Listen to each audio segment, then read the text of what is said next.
मराठा आरक्षणाची लढाई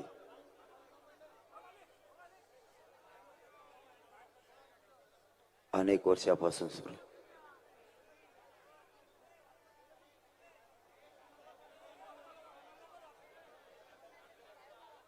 मराठा समाज आरक्षणाच्या बाबत खूप दिवसापासून प्रतीक्षेत असल्यानं मराठा समाजाला आरक्षणापासून वंचित राहावं लागलं.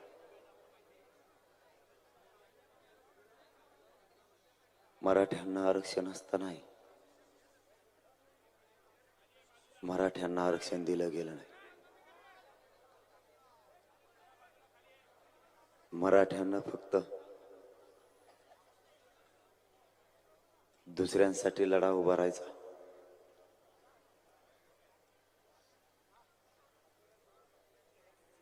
आणि स्वतःचे मुलं त्याच आरक्षणापासून वंचित राहिले.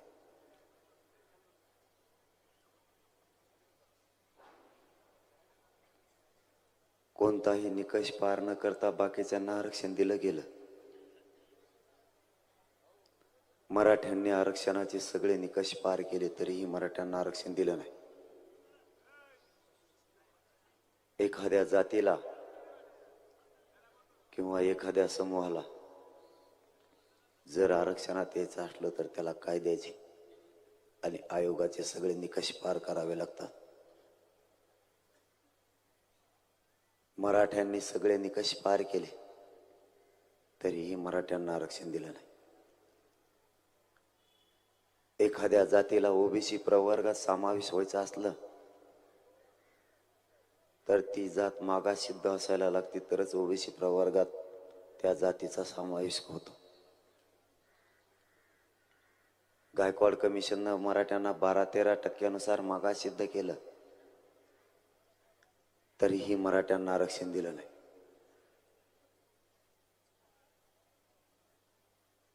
इतर ज्या जाती आरक्षणात गेल्या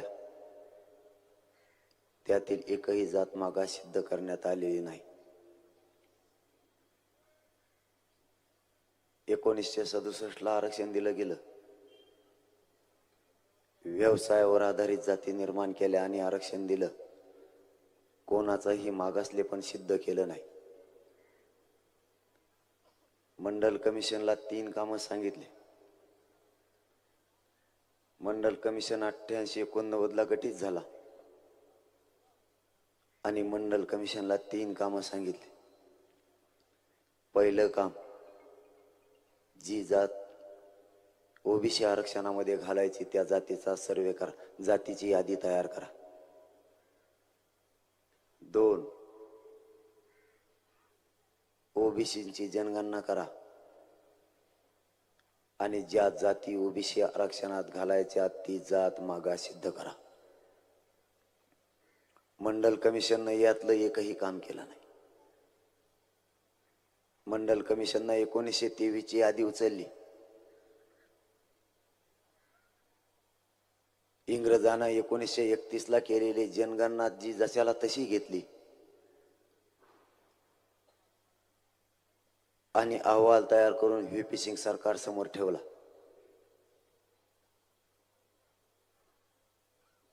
मंडल कमिशननं ओबीसीची लोकसंख्या 28% दाखवली. ओबीसींना 14% आरक्षण दिलं 90ला. मागासले पण कोणाचाही सिद्ध केलं नाही.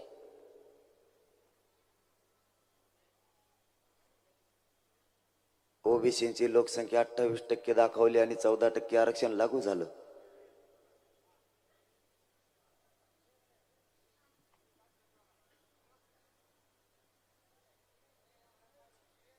घटना सांगते लोकसंख्येच्या प्रमाणात 100% आरक्षण दिलं पाहिजे. एससीला आणि एसटीला 100% आरक्षण. कायदा सांगतो लोकसंख्येच्या प्रमाणात 50% दिलं पाहिजे.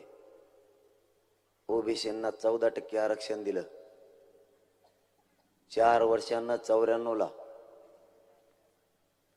तेच आरक्षण वाढवून 30% केलं.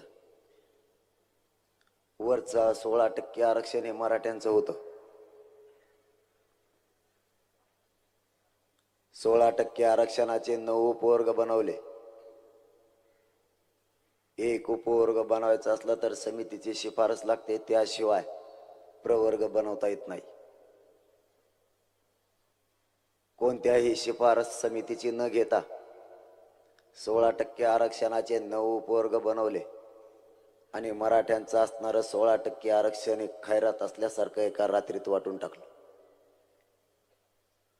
मराठेही गाफील राहिले. मराठ्यांनी बारकाईनं लक्ष ठेवलं नाही, म्हणून मराठ्यांच्या पोराचं वाटोळं झालं. तेच आरक्षण आज असतं तर मराठ्यांची परिस्थिती वेगळी राहिली असती.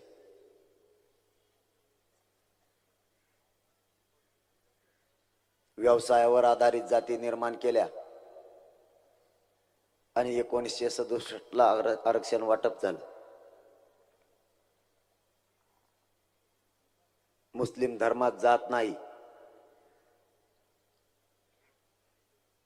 तरीही जातीच्या आधारावर बागवान बांधवांना आरक्षण दिलं गेलं. व्यवसाय शेती, माळी बांधवांना आरक्षण दिलं, व्यवसाय शेती. विदर्भातल्या मराठ्यांना आरक्षण दिलं, व्यवसाय शेती. कोणीही निकष पार केले नाही आणि कोणाचीही शिफारस नाही. मग कायदा सांगतो ओबीसी प्रवर्गात समाविष्ट व्हायचं असेल तर मागास सिद्ध जात असायला लागती. मग मराठा तर मागास सिद्ध झालेला असतानाही मराठ्यांना आरक्षण नाही आणि मराठ्यांचा व्यवसाय शेती असतानाही मराठ्यांना आरक्षण नाही. ज्या ज्या वेळेस समित्या झाल्या, ज्या ज्या वेळेस सर्वे झाले, त्या वेळेस मराठ्यांना सांगितलं गेलं तुमचे पुरावे नाहीत, तुमचे दस्तऐवज नाहीत म्हणून तुम्हाला आरक्षण देता येत नाही, आणि मराठ्यांना आरक्षण दिलं नाही. पुरावे तर होते, पण काही ओबीसी नेत्यांचा एवढा प्रचंड दबाव सरकारवर होता की पुरावे असूनही मराठ्यांचे पुरावे नाहीत असे अहवाल सादर करायला लावले.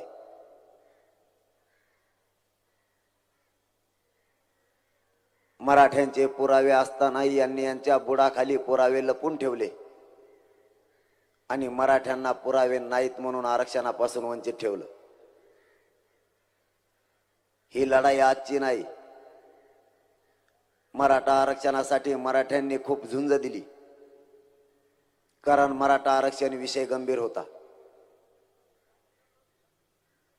मराठ्यांच्या पोराच्या भविष्याशी निगडीत हा मराठा आरक्षणाचा विषय असल्यानं मराठा समाजानं या आरक्षणाविषयी प्रचंड मेहनतीनं हा लढे उभा केले. परंतु सरकारची इच्छाशक्ती नसल्यानं मराठ्यांना आरक्षण दिलं गेलं नाही.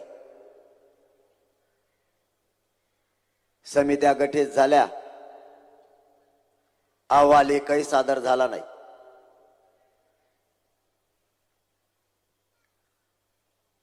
समिती आता 2023 मध्ये गठीत झाली आणि समितीने काम करायला सुरुवात केली. पुरावे नाहीत म्हणणाऱ्यांना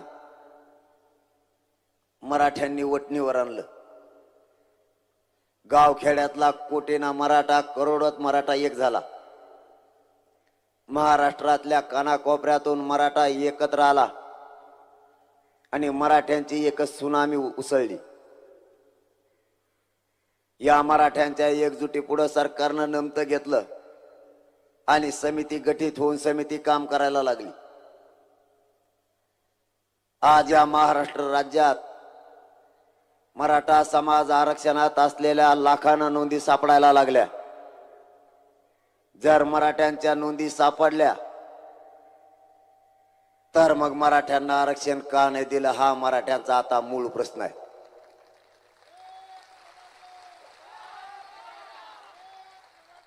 1805 पासून 1967 पर्यंत आणि 1967 पासून 2023 पर्यंत पुरावे सापडण्यास सुरुवात केली। हैदराबाद संस्थानामध्ये पुरावे सगळे सापडण्यात आले। मराठवाड्यातल्या सगळ्या जिल्ह्यात छाननी झाली आणि प्रथम अहवाल तयार झाला। सरकारनं प्रथम अहवाल स्वीकारला, परंतु त्या अहवालात राज्याला आरक्षण मिळणार की नाही ही शंका होती। एका भावाला तुम्ही आरक्षण देणार आणि दुसऱ्याला नाराज करणार, हा उद्देश लक्षात आल्याच्या नंतर आपण कधी असा भेद करू शकत नाहीत की मराठवाड्याला मिळालं, पश्चिम महाराष्ट्राला मिळालं नाही, कोकण, खानदेश आणि विदर्भ असा आपण भेद करू शकत नाहीत। द्यायचं तर अखंड महाराष्ट्रातल्या मराठा समाजाला तुम्हाला आरक्षण द्यावं लागेल।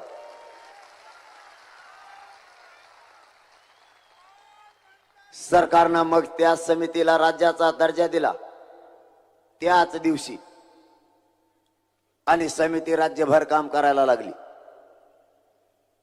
आज अहमदनगर जिल्ह्यासारख्या एका जिल्ह्यात 3.25 लाख नोंदी सापडल्यात। मग 3.25 लाख लोकांचं भविष्य धोक्यात नेमकं आणलं कोणी?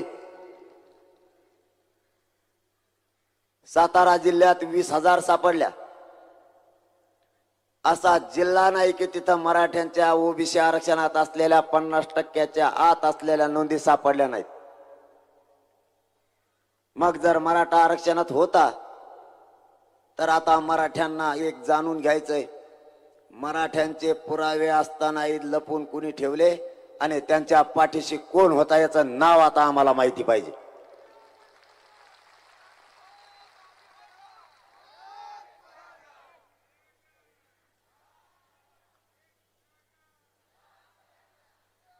महाराष्ट्रातल्या घराघरातल्या मराठा समाजाला आरक्षणाचा न्याय मिळणार। सरकारनं अहवाल बनवायला समितीच्या मार्फत सुरुवात केली आणि या 2 ते 4 दिवसात दुसरा अहवाल सरकारकडे सादर होईल। पण अट एकच आहे, त्याच नोंदीच्या आधारावर महाराष्ट्रातल्या सगळ्या मराठा समाजाला आरक्षण देण्याचा कायदा तुम्हाला पारित करावा लागणार आहे आणि कायदा पारित करण्यासाठी आधार असल्याशिवाय कायदा पारित होत नाही। मिळालेल्या नोंदीचा अहवाल तयार करून तोच आधार घेऊन महाराष्ट्रातल्या मराठा समाजाला आरक्षण देता येतं। तसाच कायदा पारित करण्यासाठी सरकारनं आपल्याकडून 24 डिसेंबरची तारीख घेतली। 24 डिसेंबर पर्यंत मराठ्यांनी जागे राहा, अशी संधी मराठ्यांना पुन्हा येणार नाही। या संधीचं सोनं करा। 70 वर्षापासून मराठा समाजाचे सगळेचे सगळे पोरं सुशिक्षित बेकार झाले। जर मराठ्यांना 70 वर्षापूर्वीचं आरक्षण असतं तर आमचेही IAS IPS अधिकारी राहिले असते।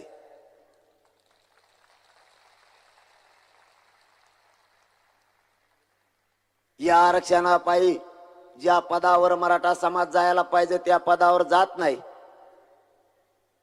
आणि खालच्या पोस्टवर समाधान मानून नाविलाजानं त्यांना त्या ठिकाणी काम करावं लागतं।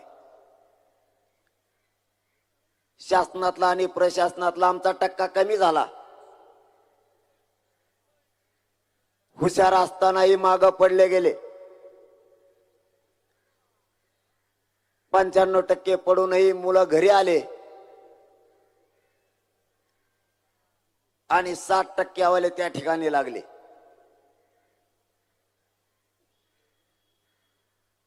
चारशे ते 500 मध्ये मार्क नीट मध्ये घेतलेले विद्यार्थी घरीच यायला लागले।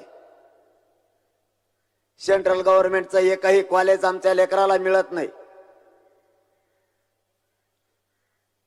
85 वाला सुद्धा सेंट्रल गव्हर्नमेंटच्या कॉलेजमध्ये जात नाही, पण 45-50 वाला जातो। मग आमचं आरक्षण असतानाही आमच्या जागा बळकावल्या नेमक्या कोणी?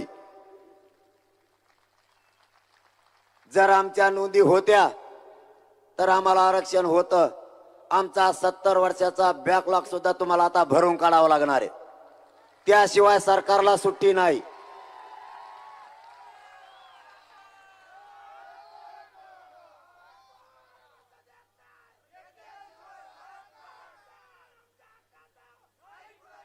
आरक्षण असून तुम्ही कशाच्या आधारावर आम्हाला दिलं नाही, याचं उत्तर आता आम्हाला पाहिजे.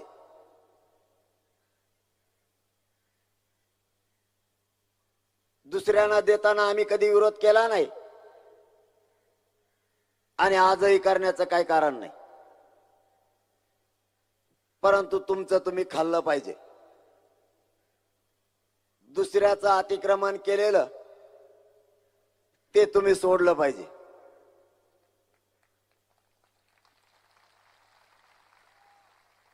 कारण मराठ्यांच्या लेकरालाही भविष्य घडवायचंय. मराठ्यांच्या पोराला मोठं होऊ द्यायचं नाही, हे प्रचंड मोठं षडयंत्र होतं. आणि त्या 70 वर्षाच्या षडयंत्रात ते यशस्वी सुद्धा झाले. कारण नोंदी असूनही हाताला लागू दिल्या नाहीत. चारही बाजूना टाकलेला मराठा समाज मोठा न होण्याचा वेढा मराठ्यांना तोडता नाही आला.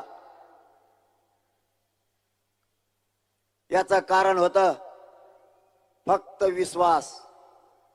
मराठ्यांनी त्यांच्यावर विश्वास ठेवला आणि तिथंच मराठ्यांचा घात झाला. मराठ्यांनी कोणाला आरक्षण मिळू नये यासाठी कधी प्रयत्न केले नाही. उलट इतरांच्या पोरांच्या डोळ्यातलं पाणी पुसण्याचं काम या मराठ्यांनी केलं. त्यांच्या लेकराला कधी अडचण आली तर आपल्या लेकराला जवळ घेतलं नाही, परंतु त्याच्या पाठीवरून हात फिरून त्याच्या वेदना जाणून घेतल्या. ही मराठ्यांची संस्कृती. मराठ्यांनी यांच्यात कधी जात बघितली नाही. मोठं करताना मोठ्या मनानं पाठबळ दिलं. ज्या ज्या वेळेस इतरांना अडचणी आल्या त्यावेळेस मराठ्यांनी छातीचा कोट केला आणि यांचं रक्षण केलं. आज मराठ्यांच्या पोरावर वेळ आली, त्यातला एकही मदतीला यायला तयार नाही. 70-75 वर्षात जे जे पक्ष झाले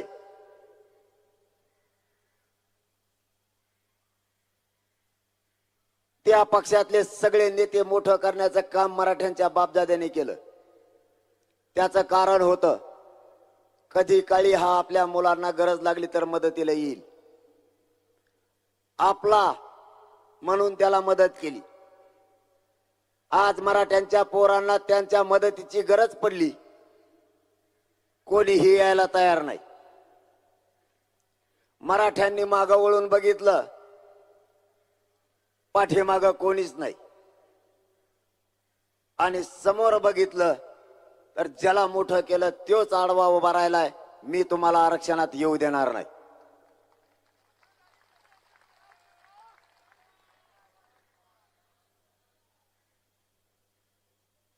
परंतु मराठ्यांनी एकजूट केली आणि प्रचंड मोठं आंदोलन या राज्यात उभं राहिलं आणि मराठ्यांच्या नोंदी मिळाल्या.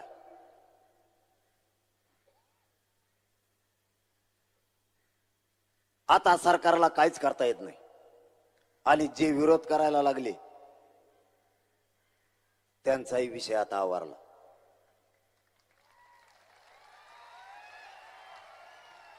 त्यांनाही पक्क माहिती मराठे ओबीसी आरक्षणात आले. ज्या अर्थी नोंदी मिळाल्या त्या अर्थी आता मराठ्यांना आरक्षणात घ्यावंच लागणार. सरकारचं क्रम प्राप्त आहे की ज्या समाजाच्या नोंदी ओबीसी आरक्षणातल्या मिळाल्या त्यांना ओबीसी मध्ये समावेश करणं हे सरकारचं क्रम प्राप्त असतं आणि ते सरकारला करावंच लागणार. कोणी कितीही विरोध केला तरीही मिळणारच. मराठ्यांच्या पोरांचे स्वप्न पूर्ण झाले नाही फक्त या आरक्षणापायी. आपले पोरं नोकऱ्याला लागले पाहिजेत, आपले पोरं उच्च शिक्षणाला गेले पाहिजेत. हे स्वप्न आईबापांचं अधुरं राहिलं. कारण या आरक्षणानं मराठ्यांचे पोरं सुशिक्षित बेकार झाले. आपलं आरक्षण खाल्लं. आता मागायला गेलो तर देत नाही. तेव्हा म्हणतो मग आपलं एकटंच 60% आहे.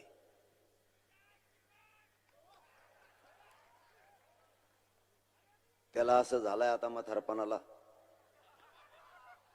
त्याला काहीच सुचाना. आपण त्याचं नाव घेत नाही ना.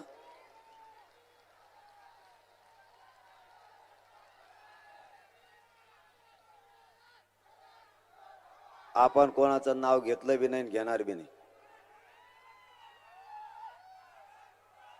कारण त्यांची ती लायकी राहिली नाही. आता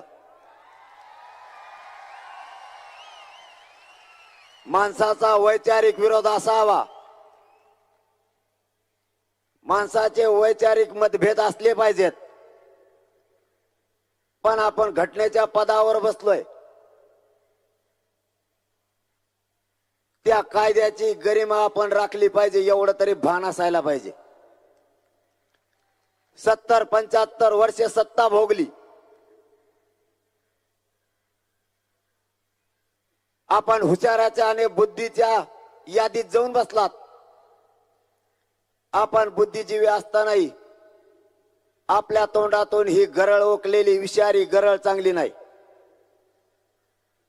आपण दंगली घडवण्याची भाषा करता. ऐ काय आलं इकडं टाकशील टकोऱ्यात माया जाऊन तिकडे लांबती.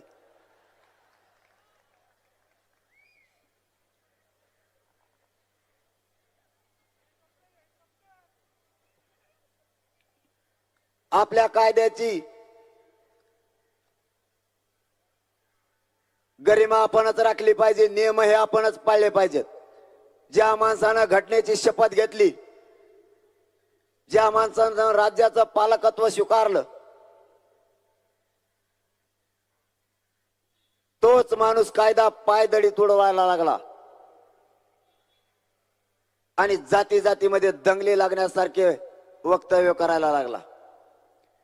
वैचारिक विरोध होता त्यावेळेस विरोधाला विरोध म्हणून सुरू होतं. व्यक्ती म्हणून आपला त्यांना कधी विरोध नव्हता नसण्याचं कारणही नाही. परंतु आता व्यक्ती म्हणूनही आमचा तुम्हाला विरोध आहे.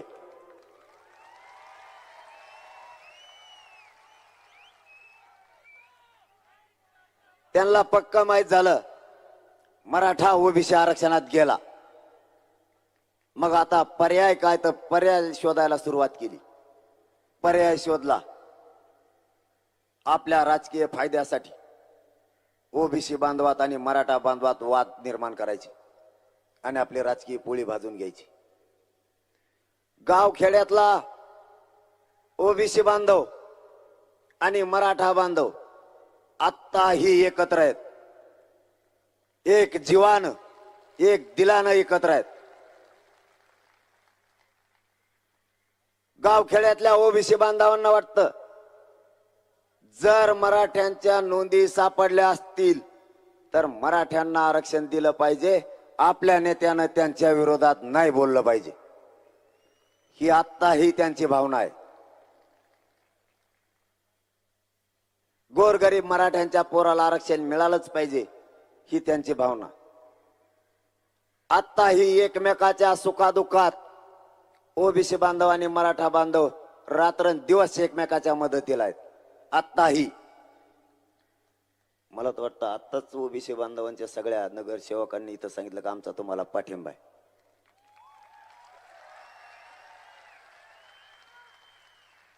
याच्याहून सुद्धा त्यांच्या लक्षात येत नाही आपलं वय झालं का नाही म्हणून.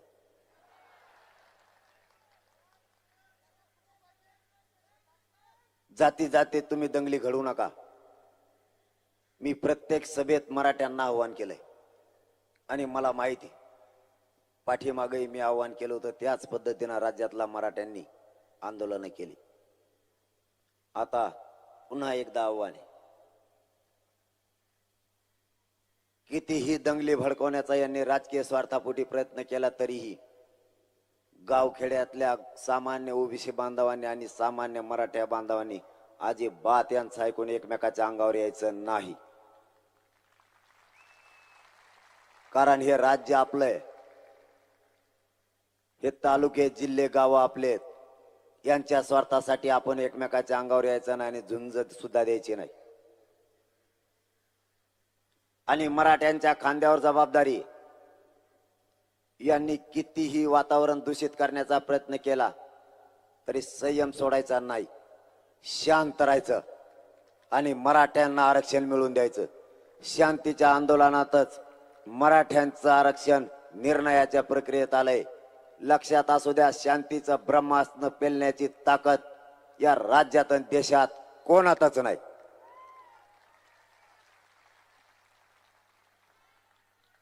त्यामुळे या राज्याची कायदा आणि सुव्यवस्था यांनी बिघडायचं ठरवलंय. आपण बिघडू द्यायची नाही.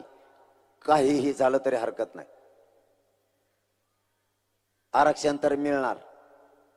कोणी कितीही विरोध केला तरी आरक्षण मिळणार. कितीही ताकद लावा, आरक्षण मराठे घेणार. पण आंदोलन मात्र शांततेत करायचे. यांचा उद्देश सफल नाही होऊ द्यायचा. यांना तेवढंच पाहिजे, दूषित वातावरण करायचं आणि मराठ्यांचं लक्ष आरक्षणापासून बाजूला करायचं. मराठ्यांनी आरक्षणावरच आता फोकस ठेवा. आपल्याला उचकवण्याचा प्रयत्न करतील. आपल्या लोकांना राग येतो. शांतता ठेवा आणि संयम बाळगा. मी ऐकलं नाही, पण मला पत्रकार बांधवांनी 2-4 शब्द सांगितले, कारण मला टाइमच मिळाला ऐकायला. आता मी 20 दिवस गप्प बसलो होतो. ती मला म्हणे हिमा एकट्याच्याच मागं लागला, म्हणून मी त्याला बोलायचं बंद केलं. त्याला मला काही उचकायची गरज होती का? मी का लय शहाणा आहे का? त्याने घेण्यात देण्याचं परदिवशी टोकरीलं, पण मला थोडंफार माहीत झालं. मी त्याचं पुरं भाषण ऐकणारच आहे, कारण मी काय सोडित नसतो. माझ्या टप्प्यात आला की मी वाजेलाच म्हणून समजायचं.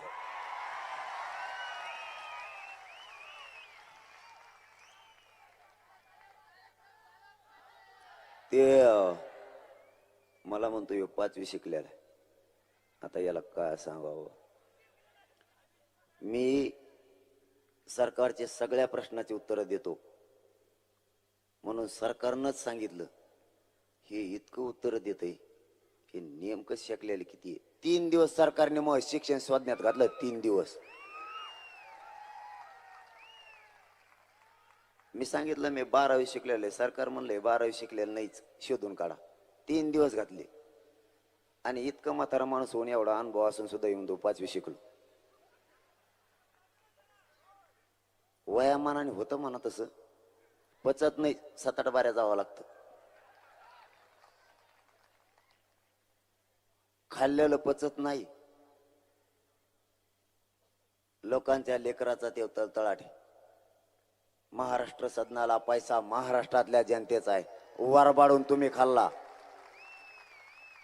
आता माझं बरंच काढलंय त्यांनी, पण त्याच्याबद्दल बी मला लय माहिती. पण मी धरलाय आता संयम. मी पचिलाय अपमान मराठा आरक्षणासाठी.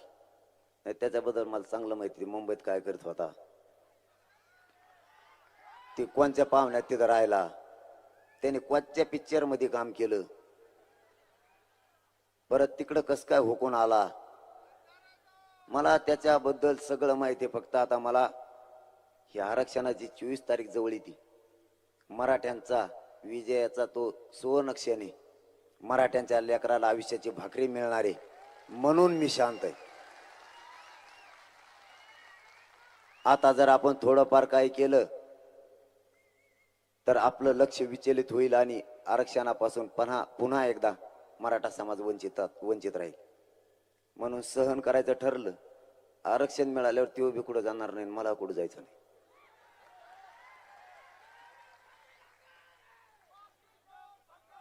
त्याच्या ध्यानातच आहे नाही. आम्ही एकटेच 50-55% त्याच्या ध्यानातच बसाना ते आणखी.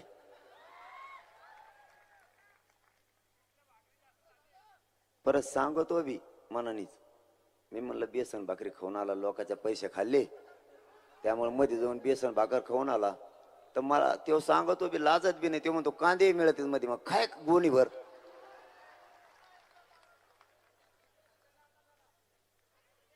गोरगरिबांचं खाल्ल्यावर असा तळतळाट लागतो, काहीच शिल्लक नाही राहिलं. आता आमचं बी आरक्षण खाल्लं, आता आम्ही सुद्धा ते माघारी घेणार आहेत. मग काय खाशीन आता. त्यो असा म्हणतो मी एकटाच 60% ओबीसी. आला आता गणित लावलं, आमच्या गावात त्याचं एक बी घर नाही, तरी ह्यो एकटाच 60%, एक बी घर नाही. मोजा जाऊन दे. त्यो म्हणतो तसंच आता 60% ओबीसी तर 60%, त्याच्याच म्हणण्याने वागायचं. 60% ओबीसी, 34% मराठा. किती झाले? किती झाले? SC ST 20%. किती झाले? 150% लोकसंख्या असते राज्याची. का पागल समजतो का आम्हाला तू? मारवाडी बांधव, मुस्लिम बांधव, ब्राह्मण बांधव हे कुठं सोडितो? खातोच किती कळाना. सगळं अतिक्रमण करून ठेवलं. तू कोणाचं हॉटेल दाबलं मला सगळं माहिती, पण मी आता नाही काढीत. थोडं थांब. एकदा मराठ्यांच्या लेकराला रोजीरोटी आयुष्याची मिळू दे, मग तुला कुठं जायचं नाही, मला कुठं नाही. यांना झोपच आहे ना सध्या. यांना असं वाटतंय आरक्षणात हे घुसून दे ना. मग ते म्हणतो आमच्यात येऊ नको. मग कुठं जातो? तो आहेत नको येतो कुठं जातो कुठं? आणि तो कवर खातो. आता मला सांगा, येड्या माणसाला सुद्धा कळण मराठा समाज ओबीसी आरक्षणात. येड्याला सुद्धा. बघा, या कल्याणमध्ये माझी 2 गुंठे जागा आहे असं ग्राह्य धरा. ग्राह्य धरा बरं का, नाही हाय म्हणताना लागते माया माग. 2 गुंठे जागा आहे, पण मी मोगम म्हणतोय माझी इथं 2 गुंठे जागा आहे. कल्याणच्या लोकाला मेळ लागा नाही याची कुठे, मला माहित नाही कुठे म्हणून. पण मला 7-12 मिळाला 2 गुंठ्याचा. 7-12 मिळाल्यावर तुम्ही जरी दादागिरीने ती बळी केली असली तरी तुम्ही देणार का नाही? 7-12 मिळाला म्हणल्यावर. मग आता मराठ्यांच्या नोंदी मिळाल्या, तू कस काय ओबीसी आरक्षणात येऊन देणार नाही? इवर तू आडा.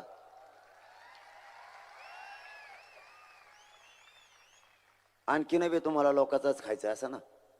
याचा अर्थ असाच, तो एकर मोठे ना आमचे पाठे ऊस तोडायला. त्याच्यात तुमची बी चूक आहे, मोठी चूक तुमची आहे. तुम्ही हे 70-75 वर्षात जे जे पक्ष झाले ना, या पक्षातले सगळे नेते तुम्ही मोठे केले. सगळेचे सगळे मोठे तुम्ही केले.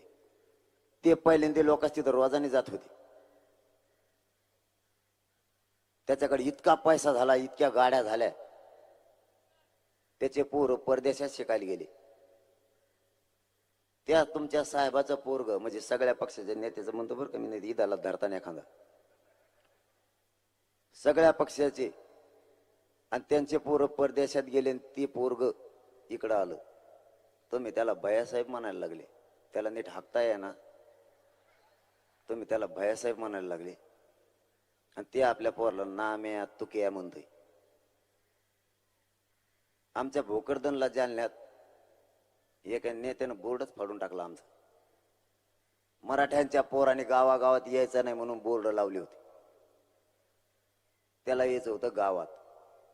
सरकारचं, मुख्यमंत्र्याचं आणि दोन्ही मुख्यमंत्र्याचं आमचं असं ठरलं होतं की तुम्ही उपोषण मागं घ्या आणि 24 डिसेंबर पर्यंत आम्हाला वेळ द्या.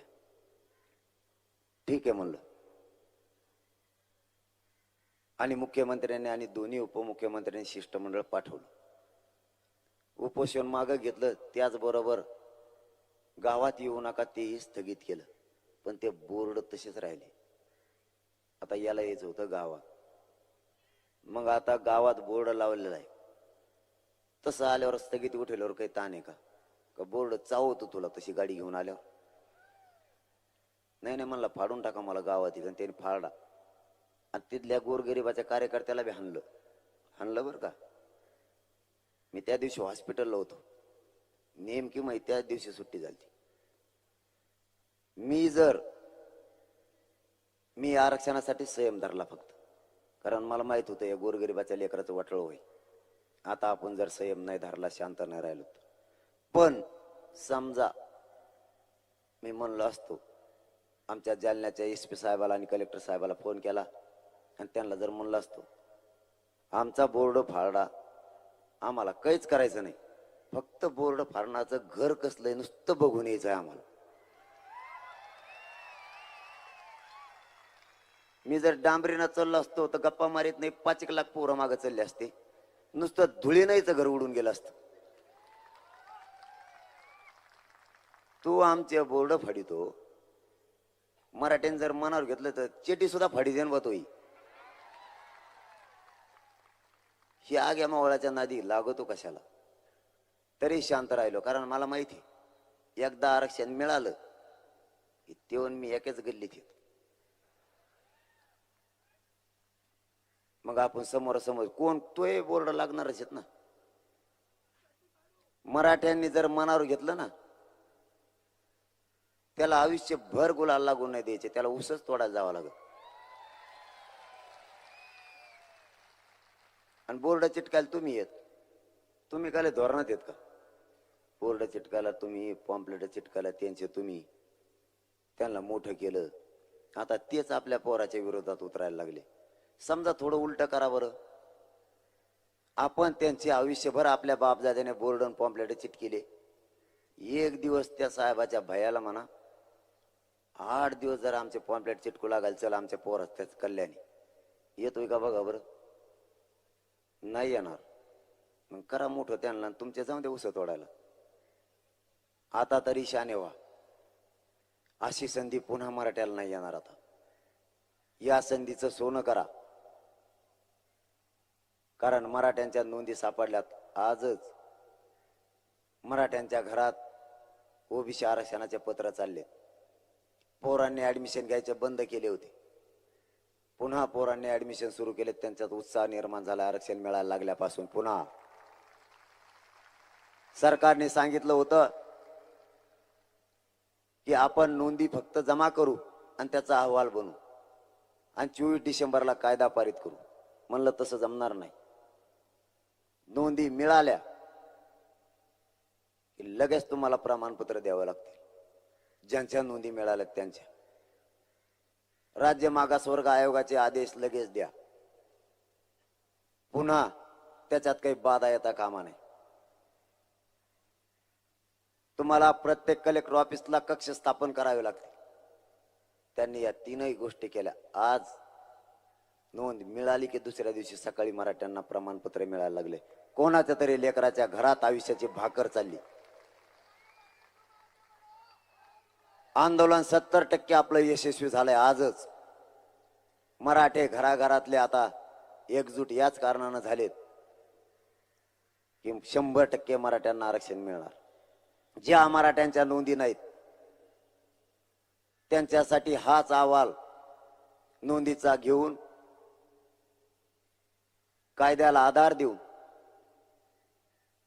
सरसकट मराठ्यांना आरक्षण देण्यासाठी 24 डिसेंबरला कायदा पारित होईल आणि महाराष्ट्रातल्या सगळ्या मराठ्यांना आरक्षण मिळणार.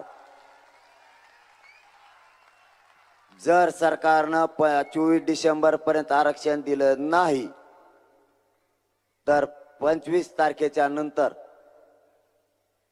मराठा समाजाची बैठक घेऊन पुढील आंदोलनाची भूमिका सरकारला आणि मराठा समाजाला जाहीरपणाने सांगण्यात येणार आहे. फक्त उद्यापासून तुम्ही एक काम करा,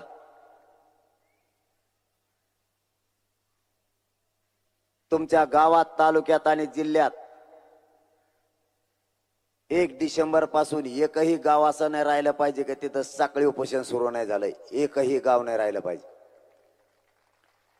कारण आपल्याला ही लढाई शांततेनं जिंकायची. कोणीही उद्रेक जाळपोळ करायचा नाही. आणि मराठा आरक्षणासाठी मराठ्यांच्या पोरांना एकानाही आत्महत्या नाही करायची. जर पोरच मरायला लागले तर ते आरक्षण घ्यायचं कशासाठी आणि द्यायचं कोणाला? कारण मी तुमच्या जीवावर तिथं जीवाची बाजी लावून बसलोय.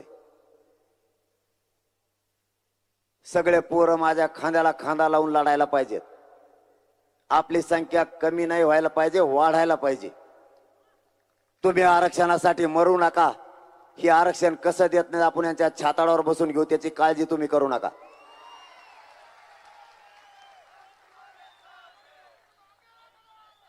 याच्यामध्ये फक्त राजकारण येऊ देऊ नका आणि मतभेदही होऊ देऊ नका.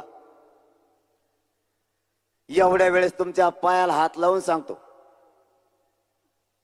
मराठा समाजाच्या पोराच्या पदरात एवढ्या वेळेस आरक्षणाचं पुण्याचं दान टाकू लागा. त्याला आयुष्याची भाकरी द्या. यासाठी एकजूट राहा. इथं तुमचं आणि माझं कोणाचंही हित नाही. इथं घराघरातल्या मराठ्यांच्या पोराचं हित आहे, म्हणून एकजूट राहा. जाता जाता तुम्हाला एक शब्द देतो, माझा जीवही गेला तरी आरक्षण मिळाल्याशिवाय एक इंचही माग हटणार नाही, हे शब्द तुम्हाला देतो.